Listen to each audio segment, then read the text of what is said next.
أعوذ بالله من الشيطان الرجيم. بسم الله الرحمن الرحيم. الحمد لله رب العالمين. الرحمن الرحيم. مالك يوم الدين. إياك نعبد وإياك نستعين. اهدنا الصراط المستقيم. صراط الذين أنعمت عليهم غير المغضوب عليهم ولا الضالين.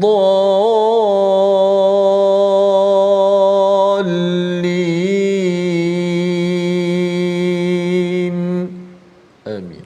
Assalamualaikum warahmatullahi wabarakatuh. Alhamdulillah wassalatu wassalamu ala Rasulillah wa ala alihi wa man wala syada la ilaha illallah syada Muhammadan abduhu wa rasuluh.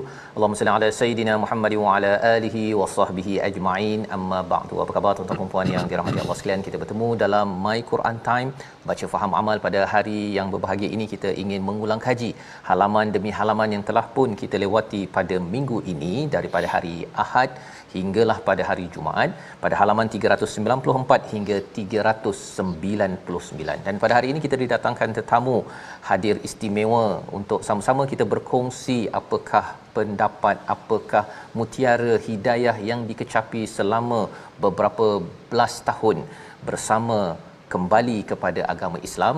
Dan kita bersama dengan Brother Syafiq Liao. Assalamualaikum. Waalaikumsalam Ustaz, sihat. Sihat, alhamdulillah. Alhamdulillah. Dan Ustaz Tarmizi apa khabar? Ya, alhamdulillah Safas. Alhamdulillah, kita bersama dengan Brother Syafiq Liao ya. Biasa kita juga pernah nampak di kaca TV, di corong radio ya. Sekali-sekala di IKEM pernah muncul. Pernah muncul. Tapi ada satu radio yang saya tak pernah dengar radio tersebut salurannya kerana bahasanya berbeza dengan bahasa saya tak faham ya. Tetapi kita akan berkongsi bagaimana perjalanan 16 tahun ya, hampir 16 tahun daripada Brother Syafiq Liao dalam agama ini, dalam agama fitrah ini, bagaimana kembalinya semula. Dan kita ingin sambil itu melihat apakah poin-poin mutiara hikmah daripada halaman 394 untuk sama-sama kita ulang kaji dan berkongsi ya pengalaman Brother Syafiq Liao. Mari sama-sama kita mulakan dengan ayat 77 daripada halaman 394, memulakan diskusi ulang kaji kita pada hari ini bersama dengan Ustaz Tirmizi. Cuba kita ada doa Ustaz ya. Jangan lupa doa kita. Subhanakala ilmalana illa ma 'allamtana innaka antal alimul hakim.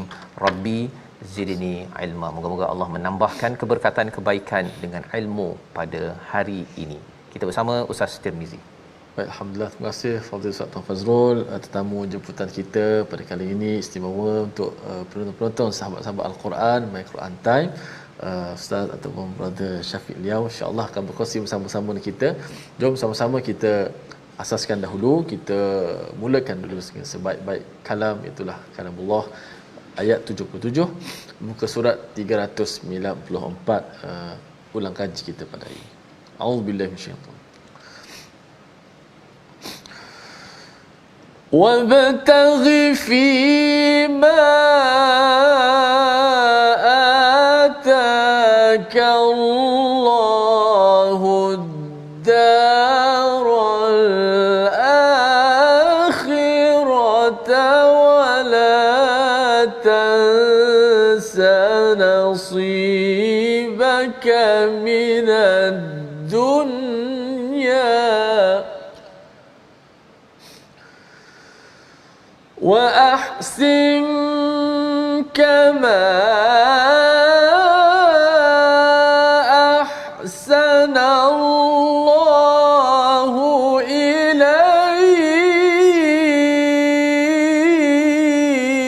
إليك ولا تبغي الفساد في الأرض إن الله لا يحب المفسدين Sadaqallahu. Surah Al-Azim, gitulah bacaan ayat 77 daripada surah Al-Qasas ya, pada halaman 394. Dan jangan carilah pahala negeri akhirat dengan apa yang telah dianugerahkan Allah kepadamu, tetapi janganlah kamu melupakan bahagianmu di dunia dan berbuatlah baik kepada orang lain sebagaimana Allah telah berbuat baik kepadamu. Dan janganlah kamu berbuat kerosakan di bumi, sesungguhnya Allah tidak menyukai orang yang berbuat kerosakan. Ini adalah ayat yang menjadi perantara dalam kisah Qarun ya, mengakhiri surah Al-Qasas, di mana Qarun adalah lambang kepada orang yang cintakan kepada harta, kepada dunia, sehingga terlupa akhirat dengan harta itu. Dan kita melihat pada awal surah Al-Qasas ini bercakap tentang Firaun ya, yang cintakan kepada kuasa, maka dia juga melupakan kepada akhirat. Ujian kuasa, ujian harta.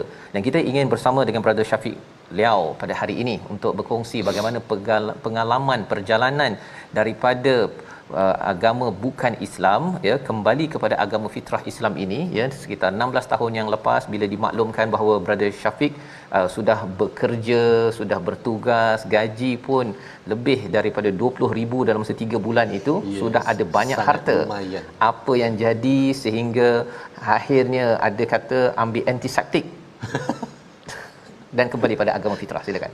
Ya, Ustaz, terima kasih Ustaz. Ya, Ustaz. Sebenarnya masa tu saya gaji memang sangat lumayan dah. Saya sebagai jawatan sebagai seorang retail executive ni. Jadi memang tiap-tiap bulan, kalau kata bukan peak season lah, bukan musim perayaan lah. Sekurang-kurang untuk saya yang bujang ni pada masa tu gaji bulanan bersih ya Ustaz, bersih kalau paling minimum pun ada 5,000 lebih. Ya. Jadi masa tu rasa sebab kita mula tamak. Sebab saya nampak kawan-kawan. So, kawan-kawan saya memang daripada kalangan orang yang berada. Mereka banyak memakai pakaian jenama, branded, guna kereta besar, hidup makan pun sangat mewah.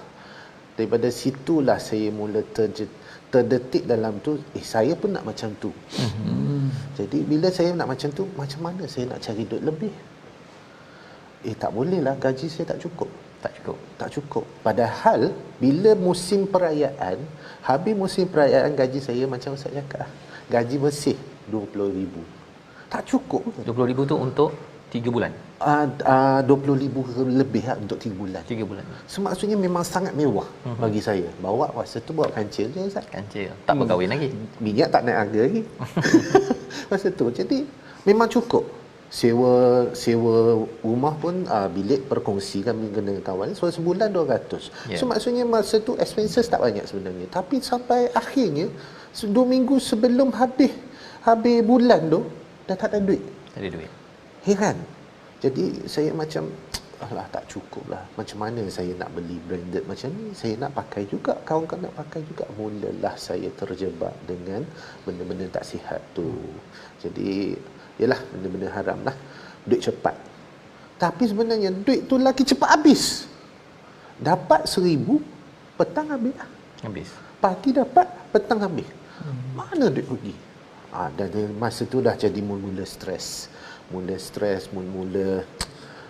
sendiri pun terjebak dalam benda yang tak elok tu. Walaupun kita trafficking, kita ada jual beli, tapi kita sendiri pula guna juga.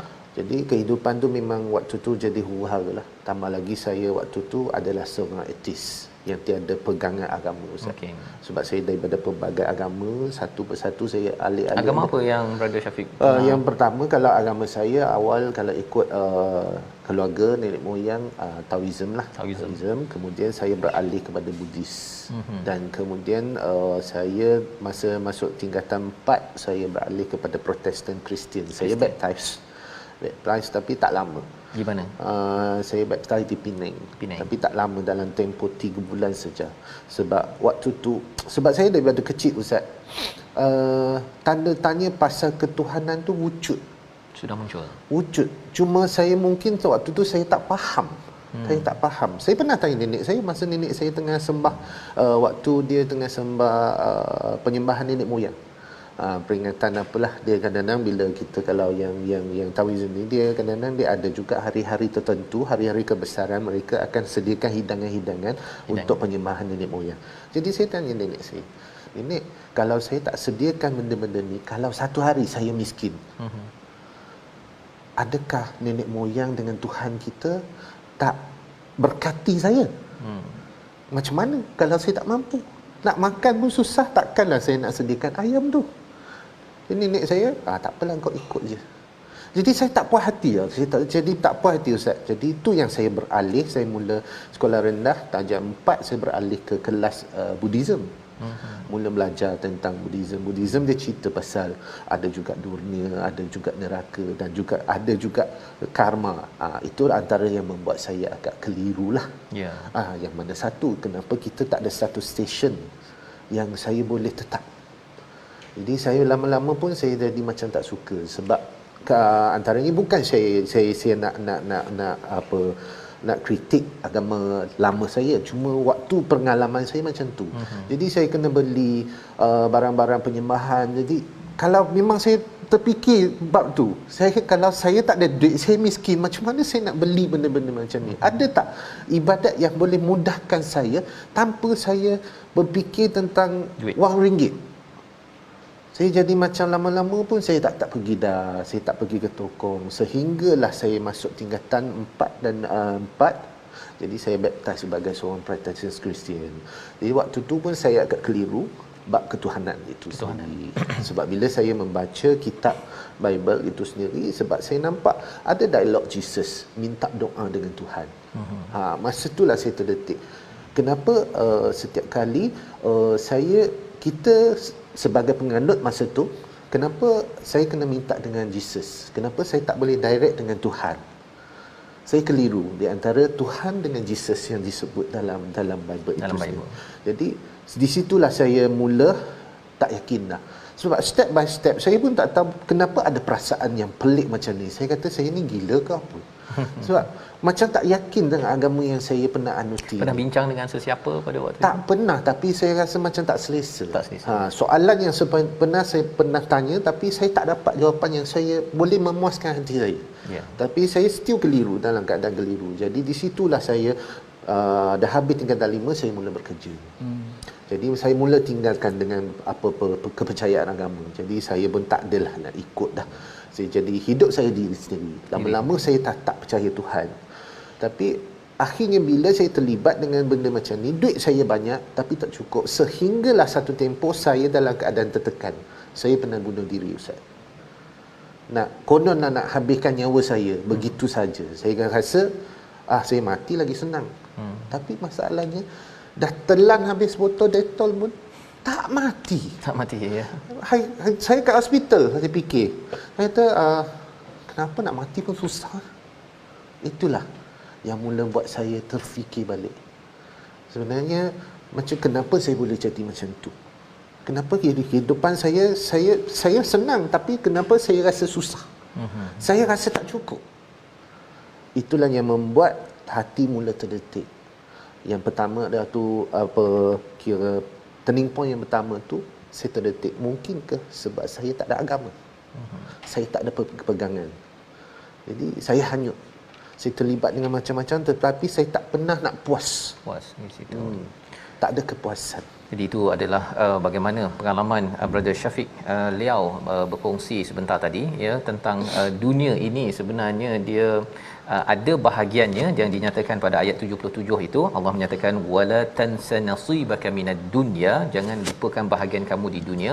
Boleh nak ambil kereta, boleh nak ambil rumah ke, nak ada keluarga, tanggungjawab itu semuanya jangan dilupakan, tetapi jangan melampau bila betul. Melampau itu rupa-rupanya dia melemaskan ya, bukannya makin menyelamatkan lagi, dan keutamaannya itu adalah untuk mendapat kurniaan kembali kepada pencipta lah ya, Brother Syafiq yang mungkin akan berkongsi lagi selepas ini. Dan inilah seruan daripada ayat 77 ya, seruan untuk utamakan akhirat, dan apa yang perlu dunia ini sebagai jambatan akhirat silakan, tetapi ia bukanlah sebagai target utama, sehingga kan akhirnya tidak bertemu dengan tujuan hidup yang sebenar. Dan ini kalau berlaku, maka akhirnya boleh menjadi mufsidin, kan, orang yang merosakkan. Tapi sebelum merosakkan, Brother Syafiq belum rosakkan orang lain tu, sempat kan juga kan, habiskan nyawa sendiri, nak habiskan nyawa sendiri, kemudian tadi jual kepada orang lain, itu memang rosakkan orang pula. Memang jelaslah ya, menjadi perosak kepada orang lain. Dan pengalaman ini tuan-tuan sekalian adalah untuk kita melihat bahawa Allah memang sayangkan kepada kita semua. Kepada Brother Syafiq, beri peluang lagi. Betul. Selepas Dettol sebotol ya. Lepas Dettol sebotol, biasa Dettol tu orang guna untuk cuci luka. Cuci luka kan. Rupanya ini untuk cuci nyawa, tapi rupanya masih lagi Allah pinjamkan. Allah pinjamkan kepada Qarun pada ayat yang ke-78 ilmu. Tetapi bagi Qarun, dia menyatakan bahawa dengan ilmunya lah beliau menjadi orang yang kaya, yang mendapat kurniaan segala-galanya itu. Kita baca ayat 78 untuk kita lebih memahami tentang psikologi manusia yang silap, yang perlu kita sama-sama hindari. Ayat 78. A'udzubillahi minasyaitan. Qala innama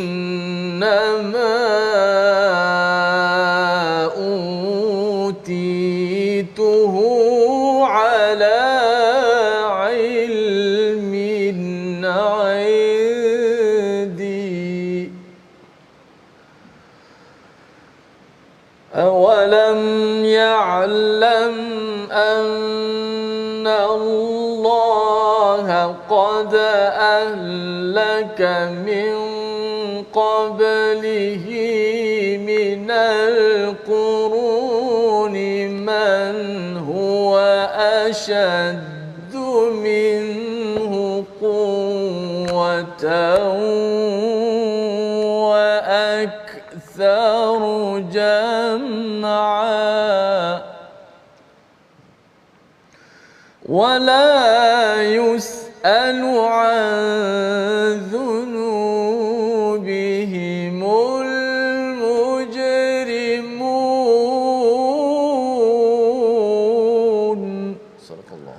Dia Qarun berkata, sesungguhnya aku dapat harta itu semata-mata kerana hasil ilmu yang ada padaku. Tidakkah dia tahu bahawa Allah telah membinasakan umat-umat sebelumnya yang lebih kuat daripadanya dan lebih banyak mengumpulkan harta, dan orang-orang yang berdosa itu tidak perlu ditanya tentang dosa-dosa mereka. Ini menerangkan kepada kita bahawa dosa-dosa yang ada dalam diri itu, ia adalah suatu perkara yang fitrah, mampu dimaklumi. Kita rasa tidak sesuai, sehingga kan ianya tidak perlu ditanya lagi bila sampai di akhirat. Dan perkara itu mungkin tadi Brother Syafiq ada berkongsi ya, tentang rasa tak kena tadi itu ya, rasa tak kena, dan akhirnya macam mana membawa kepada agama fitrah Islam ini sendiri. Sebenarnya di antaranya Allah, alhamdulillah lah, Allah banyak bagi saya banyak reminder kepada saya. Tanda-tanda yang kadang-kadang, sebab saya rasa kebanyakan kita lah, Allah keseluruhan lah umat manusia yang ada di atas muka bumi ni, Allah bagi tanda. Allah bagi peringatan, Allah bagi petunjuk. Cuma kadang-kadang ni kita ni degil, kita arrogant dengan pencipta kita, termasuklah khususnya untuk umat Islam kita. Kadang-kadang cuma satu je saya nak pesan, sebab kadang-kadang kita ada tengok ada setengah kita dia belum lagi berubah ke arah yang lebih baik. Lepas tu dia kata, saya belum terima hidayah. Sebenarnya bagi saya, seakan-akan kita salahkan Tuhan, kita salahkan Allah tak bagi hidayah kat kita. So jangan sesekali cuma kata hati saya belum bersedia, tak apa. Jangan sesekali aku belum terima hidayah, jadi aku tak pergilah umrah, aku taklah ubah diri aku tak bermula untuk menutup aurat dengan sempurna. Jangan. Sebab seakan-akan macam kita melupakan kita lupa bahawa Allah itu ada. Itu yang selalu memperingati diri saya lah. Tanda yang pertama adalah pasal kenapa saya terdetik yang kenapa saya nak mati pun susah. Padahal bila saya kat hospital tu, sebenarnya Ustaz, bila saya tengok beg yang sambung part yang sambung ke dalam hidung ke badan, saya masuk hospital. Saya sedar masa dalam emergency. Waktu tu. Jadi bila saya sedar dalam emergency tu, part dah masuk ke dalam tekak, dah macam astro. Dah macam wire dah ada. Jadi di situ saya kat hospital, saya sedar, saya tengok dalam peg yang sambung, yang keluarkan sisa-sisa antiseptik tu, dalam tu banyak ketulan darah. So maksudnya dalam tu saya dalam bahagian dalam tu saya dah pecah. Sebenarnya lepas saya keluar daripada hospital tu sebulan Ustaz, makan apa rasa Dettol. Memang tak ada rasa. Barulah start rasa macam aku ni nak makan ni, tapi kenapa rasa macam tu. Tapi terdetik balik, kau yang buat, kita yang cari sebenarnya. Kenapa kita tak nak cari penyelesaian yang lebih baik? Di situlah mula terdetik, mungkin kenapa saya macam ni, nak mati susah. Lepas tu balik pula aku tak boleh nak jamu selera dengan sedap, dah hilang rasa. Habis makan apa rasa Dettol Ustaz, sebulan Ustaz. Lepas tu dah rasa pedih. Barulah kita rasa macam tu. Tapi masih lagi kita berdegil. Cari lagi, nak cuba rosak lagi waktu tu. Sedar sekejap, kembali balik. Jadi sampailah terdetik bila tertanya kepada diri, mungkinkah sebab saya tak agama? Dan bila saya terlibat dengan gejala tak sihat ni, saya duit banyak Ustaz. Jadi saya mula bila mak tegur, saya nak mak tegur sikit, saya melenting. Saya terfikir balik, mana anak mak saya yang dulu? Sebab saya ni sampai sekarang Ustaz, bila saya balik rumah, saya masih boleh, memang akan cari bermak, buatkan bantal sekejap. Sebab memang anak mak. So nak katalah anak bawa ketiak mak pun tak apa, sebab mak kita. Tapi waktu tu saya jadi terbalik. Mak tegur sikit tak boleh terima. Padahal memang mak tegur memang senang nak terima. Saya melenting. Dalam hati terdetik lagi, mana anak mak saya yang dulu? Kenapa saya jadi macam ni? Kenapa sampai saya hilang sifat manusia, sifat sebagai seorang anak yang patut ada itu? Sehinggalah berlakunya peristiwa tsunami 2004. Itu yang antara tanda yang paling besar. Apabila saya tengok video amatur yang ada dalam internet, saya terkejut. Masjid Baitur Rahman sekeliling bersih. So di situlah mula terdetik, dalam sebaliknya ada yang berkuasa, tapi siapa? Mulalah situ saya mencari, dan kebetulan dalam satu forum, Islamic forum yang ada dalam TV, saya tak ingat ustaz tu siapa, tapi satu quote yang sangat membuat saya terdetik bila dia sebut Islam is the way of life. Islam itu cara hidup. Itu momennya. Kenapa quote ni sangat macam rasa sangat beza ustaz. Something yang very well, yang sesuatu yang membuat saya wow, terpanggil. Satu aura yang saya boleh rasa. Di situlah saya mula mencari. Tapi masih ego lagi, sebab waktu saya artis, saya cerita kat kawan-kawan, kalau saya mati pun sekali, jangan letak mayat saya, bakar je terus. Lepas tu campak je abu saya. Jadi ada lagi dia punya poin-poin kesombongan itu ya. Walaupun dah dapat dah mesej tadi itu, dan inilah yang kita ingin perhatikan selepas ini, bagaimana sampai mana Allah push brother Syafiq ya, dan juga kepada kita semua untuk terus kita dipimpin hidayah dalam menuju pada Allah Subhanahu Wa Taala. Kita berehat sebentar, kita kembali semula dalam My Quran Time, baca faham amal insya-Allah.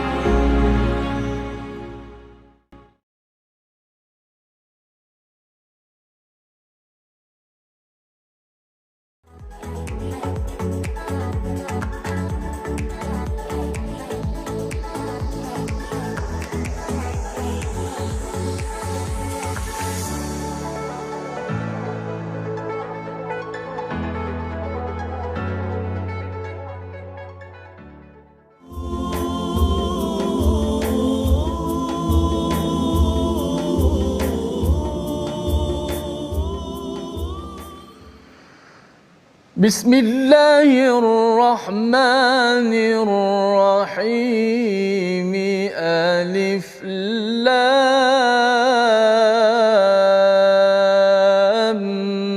Mim.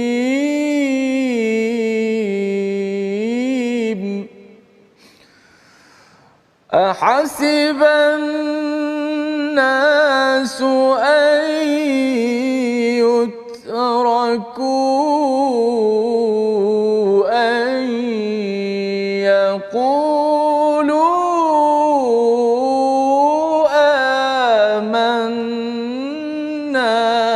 وهم لا يفتنون.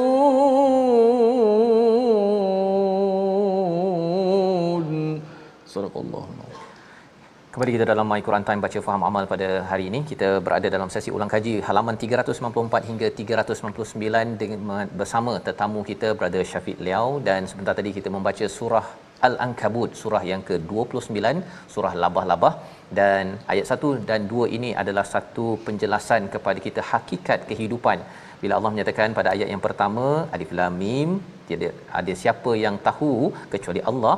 Asibanna su an yutraku, adakah manusia fikir bahawa mereka akan dibiarkan hanya dengan mengatakan kami telah beriman dan mereka tidak diuji. Menarik Brother Syafiq ya, bila Alif Lam Mim ini Allah cakap kita tak tahulah ya, Allah saja yang tahu dalam segenap perkara. Dan di sini bukan sekadar ahasiban nal mukminun ya, tetapi ataupun mukmin, tetapi ahasiban nas, apakah manusia. Jadi Brother Syafiq ketika pengalaman sebentar tadi ya, kalau kita sambung kepada kisahnya tadi, mula dah diberi signal ya, diberi signal untuk dipanggil untuk beriman ya, dan sampai dah dengar dah daripada penceramah ustaz tersebut ya, bahawa Islam is the way of life, dah mula nak percaya, tetapi masih lagi tidak ya, tidak lagi memeluk ataupun kembali kepada agama fitrah itu sendiri. Dan Allah menyatakan wahum la yuftanun, padahal mereka tidak diuji. Maksudnya bila dah mula percaya sikit Allah akan uji lagi agar tarik pasal tujuan ujian ini adalah untuk membersihkan dia. Kalau macam ada emas jongkong dibakar sampai 2960 darjah Celsius itu untuk bersihkan emas sampai jadi emas tulen. Biasa orang cakap emas 999 ya, itu pun tak tulen, dia sepatutnya 100%, tapi kalau 100% dia jadi lembik ya, dia tak berapa keras sangat. Jadi proses yuftanun itu adalah proses untuk membakar emas bagi seorang manusia bernama nama asal Brother Syafiq apa? Liao Yongfeng. Liao Yongfeng. Ya, dibakar, diuji sampai akhirnya insya-Allah menjadi emas tulen yang akhirnya tak perlu dibakar lagi di satu tempat nanti. Bagaimana poin-poin ujian sampai memilih Islam, dan lepas Islam ada ujian lagi tak? Sila. Allahu Akbar.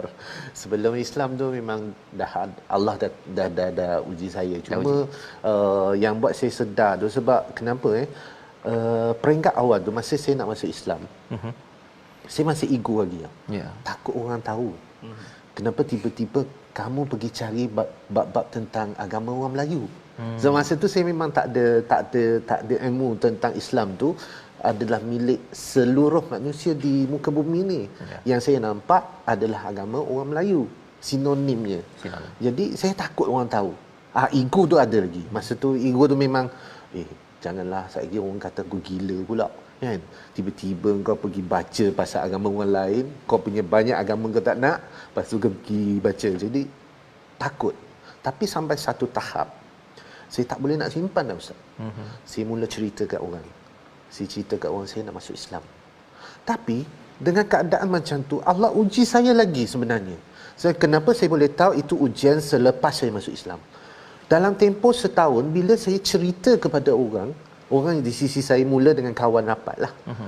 So pakat bagi jawapan, kamu pergi pejabat agama, kamu pergi ke Pekim. Saya dengan seorang yang bukan Islam, saya mana nak tahu tempat-tempat begini. Jadi saya tak puas hati. Lepas tu mulalah jumpa kalangan-kalangan masyarakat Muslim yang ada sekeliling saya. Saya kata, pakcik, saya nak masuk Islam. Oh, kalau macam tu, kamu pergilah pejabat agama. Pergilah Pekim. Saya heran, kenapa asyik ulang jawapan yang sama? Kenapa benda ni tidak boleh berlaku seperti saya nak masuk agama lama saya dulu?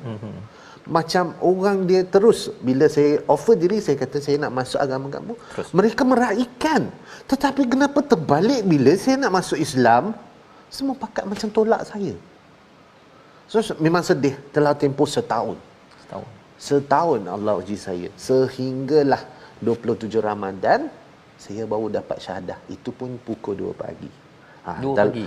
Dalam proses tu memang ada juga saya menunggu. Saya bagi tahu kawan saya yang memang hilang kontak, tak tahu macam mana Allah boleh atur kawan yang dah lama hilang untuk kami berhubung. Tiba-tiba dia call 2 bulan sebelum puasa tu. Saya kata, saya cerita kat dia, Macam mana boleh berjumpa balik pun tak tahu macam mana. Muslim. Memang semua dia Muslim. Dia Muslim. Semua kuasa Allah.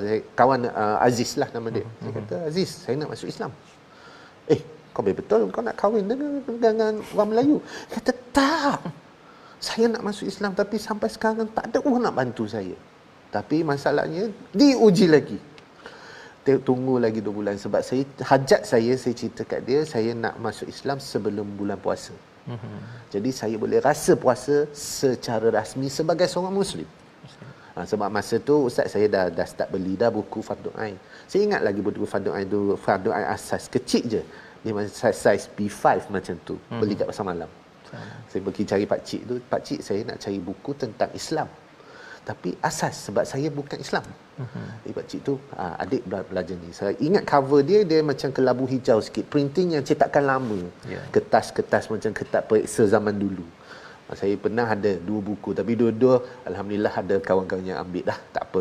Saya kira di situlah saya mula baca.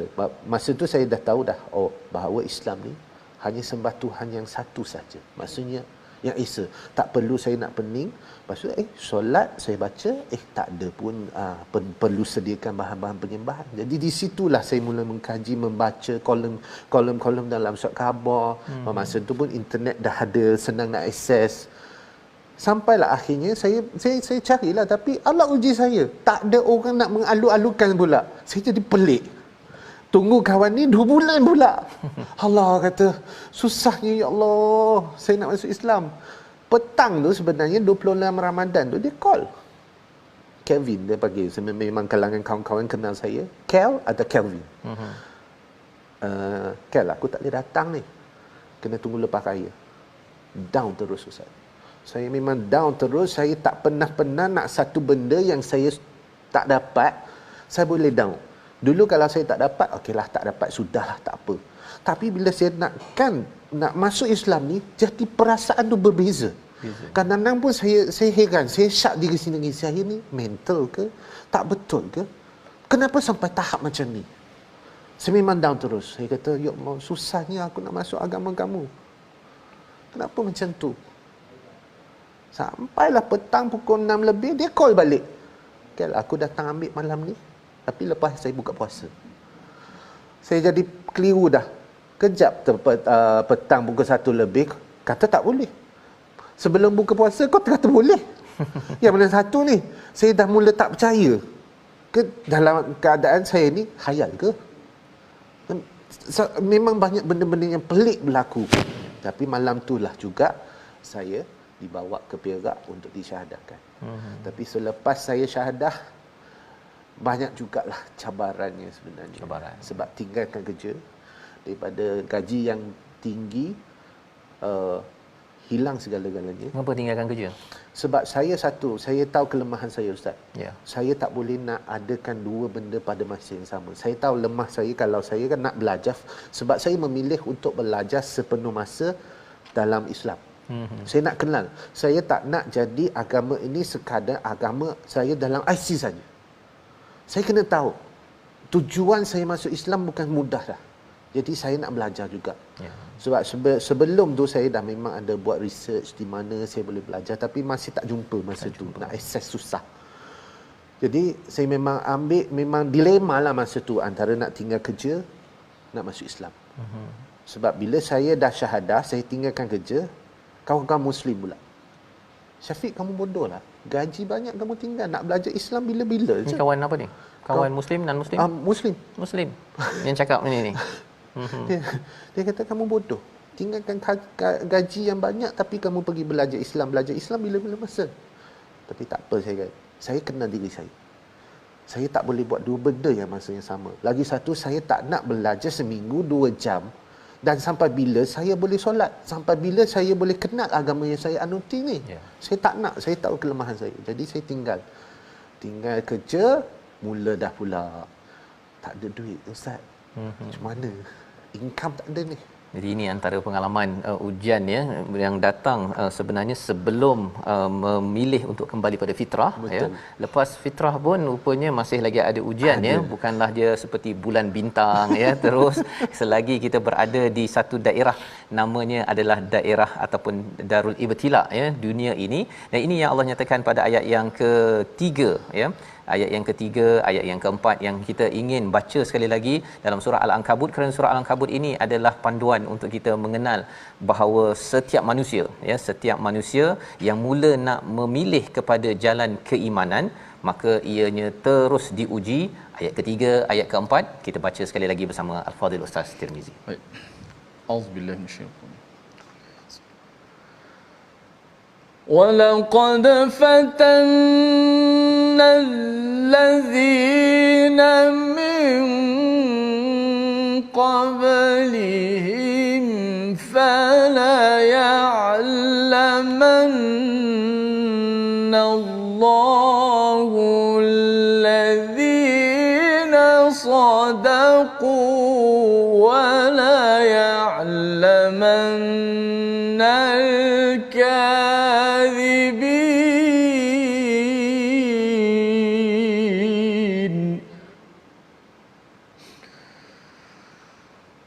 أم حسب الذين يعملون السيئات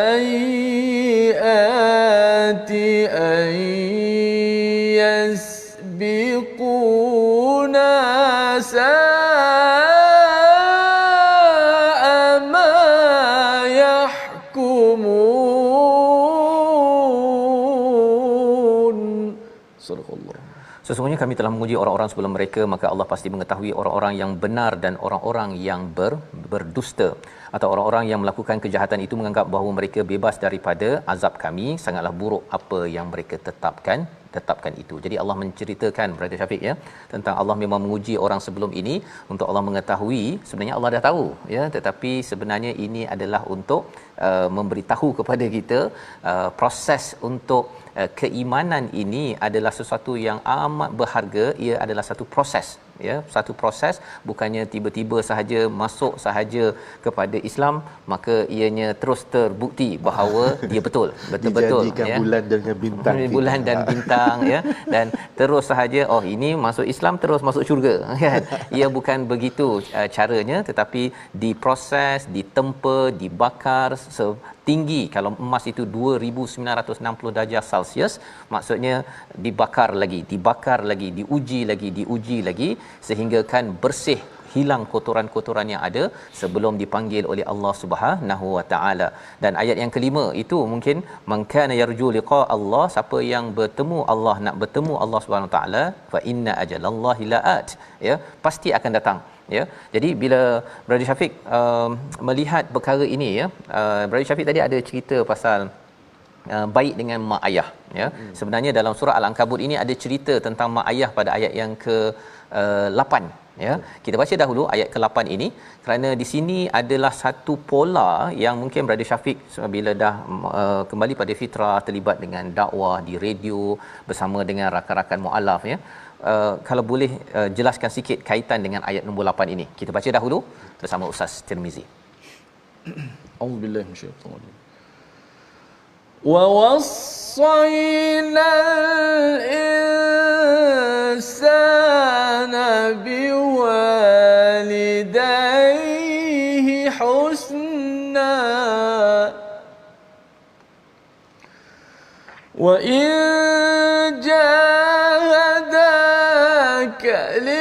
لتشرك بي ما ليس لك به علم فلا تطعهما إلي مرجعكم فأنبئكم بما كنتم تعملون. صدق الله. Dan kami mewajibkan kepada manusia agar berbuat kebaikan kepada kedua-dua orang tuanya, dan jika kedua-duanya memaksamu untuk menyekutukan aku dengan sesuatu yang engkau tidak mempunyai ilmu, maka janganlah engkau mematuhi kedua-duanya. Hanya kepadaku tempat kembalimu, dan aku akan memberitahu kepadamu apa yang telah kamu lakukan. Ini adalah ayat yang hadir selepas ayat yang ke-7 berkaitan dengan seruan orang yang beriman dan beramal soleh. Allah fokuskan kepada satu amalan, salah satunya ialah berbuat baik dengan mak ayah, ya. Pengalaman Brother Syafiq sebentar tadi cakap bahawa dengan mak anak apa? Anak mak, ya, sampai sekarang ketika belum Islam kepada Islam. Dan ini diberi highlight di sebenarnya di sini bahawa wawasainal insan ini kepada semua, setiap insan amat unik cara setiap insan itu bersifat baik kepada mak ayahnya, ya. Jadi Brother Syafiq ketika melihat berdakwah, ya, apa yang Brother Syafiq lihat kepada pattern pada mereka yang menerima fitrah Islam dan hubungan mereka dengan mak ayah setakat ini? Okey, bagi pengalaman diri saya lah, sebab saya dengan mak memang anak mak, Ustaz. Tapi dengan ayah memang langit dengan bumi, ya. Langit dan bumi. Nak berjumpa, nak bersembang, masa tu gap saya sangat besar. Terus terang, saya sebelum Islam tu, saya ingat lagi saya makan semeja dengan ayah saya masa saya sekolah rendah. Dan selepas itu sebab kami dua ni tak boleh berjumpa, tak boleh nak bersembang. Dan pernah berlaku satu insiden yang sangat besar masa saya umur 21. Gaduh besar sehingga mak saya menangis-nangis, suruh saya stop. Start situlah, mula situ saya dengan hubungan dengan ayah memang renggang, memang gap yang sangat besar, memang susah nak berjumpa. Dia duduk ruang tamu, saya duduk bilik. Tetapi selepas saya masuk Islam, Ustaz, itu antara perubahan diri saya lah. Ya. Saya cuma mungkin kepada kawan-kawan yang baru masuk Islam, mungkin dia akan hadapi juga, khususnya hubungan dengan ibu bapa. Tapi cuma mereka tidak melarang saya atau suruh saya kembali kepada agama asal, sebab keadaan keluarga saya pun pelbagai agama juga.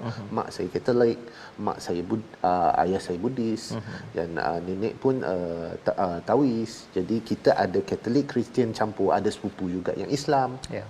Jadi daripada segi penerimaan beragama berbeza, mereka tidak masalah. Jadi alhamdulillah. Tapi cuma satu je, macam mana saya nak perbaiki hubungan saya dengan ayah. Apabila saya mula belajar tentang Quran, saya mula boleh baca Quran, Allah jentik saya dengan surah An-Nisa sebenarnya. Ustaz, surah An-Nisa ayat 36. Jaga hubungan dengan Allah, jaga hubungan dengan ibu bapa. Ya. Samalah dengan ayat ni. Kan? Saya terdetik, Allah, ini yang saya tak mampu nak buat. Sebab saya dengan ayah saya memang menangis masa tu. Saya tak tahu, memang Allah nak tegur saya sebab saya rasa memang deraka sangat. Jadi macam mana saya nak perbaiki? Hari ini saya dah Islam. Ya, saya perlu. Sebab Islam bercerita tentang 3 elemen. Tauhid, syariat, itu akidah, syariat, akhlak. So saya kena penuhi elemen ini. Supaya saya boleh kuatkan diri untuk berbaik semula dengan ayah saya. Bukan mudah sebenarnya, Ustaz. Bukan mudah. Saya ambil masa. Saya lepas masuk Islam tu, saya balik, saya boleh cium mak, peluk mak. Tapi dengan ayah, jangan kata peluk cium, nak pegang tangan dia pun susah. Tapi saya kuatkan diri. Masa saya ambil diploma, saya balik cuti semester kedua. Tak dan jumpa, tapi setiap kali nak balik cuti tu dia tak ada, dia pergi kebun. Semester ketiga tu satu miracle yang Allah bagi. Saya pun tak tahu benda ni memang Allah nak kurniakan untuk saya. Jadi petang tu saya kata, ayah saya nak balik dah. Cuma herannya kenapa biasanya dia tak ada rumah, tapi hari tu dia ada rumah. Dia kata, sekejap jangan pergi dulu. Dia masuk bilik. Dia keluar daripada bilik. Saya nak salam. Ayah saya nak salam.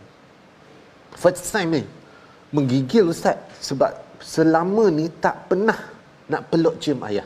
Dengan mak memang biasalah. Tambah lagi lepas Islam. Macam mana saya nak kuatkan hati saya? Ego tu kan, bila manusia kita ego tu, kita rasa macam tapi saya buat juga. Ayah pegang tangan dia, cium tangan dia, peluk dia, cium pipi dia. Ya Allah, memang keluar air mata tu memang kali pertama selama-lamanya puluh tahun saya tak sentuh air saya. Di situlah. Dan satu miracle dia saya sebab masa saya mula-mula nak belajar diploma dulu, saya minta dia sign sebab dia penjaga. Dia pernah warning saya, kamu nak belajar atas tanggungan kamu sendiri sebab ini pilihan kamu. Ini pilihan kamu. Okey, tak apa ayah, jangan risau. Saya takkan minta satu sen pun dengan ayah. Tapi pada sebelum saya masuk semester ketiga tu, petang tu, saya nak balik ke college, dia keluar daripada poket dia, ini ayah bagi buat minum, buat makan. Tak nak ayah, tak nak, saya tak nak, saya ada. Tak apa, ni anggap ayah bagi untuk belanja kamu makan. Ya Allah, lagi saya terharu. Selama ni saya tak pernah buat baik pun dengan dia. Setiap kali melawan dia, memang saya kata kategori saya anak derhaka. Tapi selepas Islam ni memang banyak ayat-ayat Allah tegur saya supaya saya menjadi, itulah antaranya. Kalau selagi, untuk kawan-kawan di luar lah, selagi kalau contoh macam ayah, parents kita tak boleh terima bahawa status kita Islam, jangan kita timbulkan isu-isu lagi. Tapi sebaliknya banyak berhubung dengan mereka. InsyaAllah satu hari mereka akan melembut hati sebab mereka, dia anak dengan mak ayah takkan terpisah. Kadang-kadang kita nampak kalangan-kalangan saudara kita yang selalu dihalau daripada rumah. Keep it on. Tak boleh nak jumpa, text. Tak boleh nak jumpa, hantar kad. Hantar apa, buatlah yang mana boleh. InsyaAllah. Hantarlah kalau hari perayaan, hantarlah hamper ke. Sungguh-sungguhnya kita ada tanda-tanda yang kita memperingati mereka. Terima kasih diucapkan pada Brother Syafiq ya, berkongsi tentang satu noktah penting pada ayat yang ke-8 itu, berbuat baik pada ibu ayah. Dan Quran sebenarnya Islam memberi kekuatan itu, dan kita doa pada Allah Subhanahu Wa Taala. Beberapa pelajaran permata pada hari ini kita doakan Allah pelihara kita dan terus memberkati kita, Brother Syafiq sekeluarga ya, insya-Allah terus dipimpin hidayah nun sampai ke syurga Allah Subhanahu Wa Taala. Kita berdoa bersama Al-Fadhil Ustaz Tirmizi.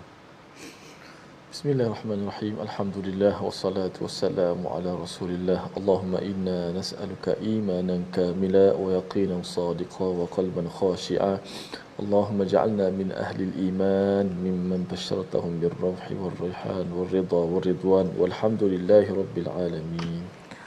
Amin ya rabbal alamin. Moga-moga Allah terus mengabulkan doa kita ya, kita berbuat baik kepada ibu ayah kerana itu adalah cabaran yang tersendiri, tetapi ia adalah satu wasiat. Bila ia satu wasiat, ia amat penting, dan kita doakan tuan-tuan dengan kepentingan ataupun kesedaran Quran ini kita dapat terus perjuangkan, salah satunya dengan platform Tabung Gerakan Al-Quran. Moga-moga dengan sumbangan tuan-tuan ini akan memberikan hubungan keluarga yang lebih indah ya, walaupun ada cabaran, agar kita terus diizinkan dengan rahmat Allah menuju ke syurga nanti insya-Allah. Kita bertemu lagi dalam siaran ulangan pada malam ini dan juga pagi esok, dan kita akan bertemu halaman baru insya-Allah pada hari Ahad esok insya-Allah. Kita bertemu pada My Quran Time, baca faham amal insya-Allah.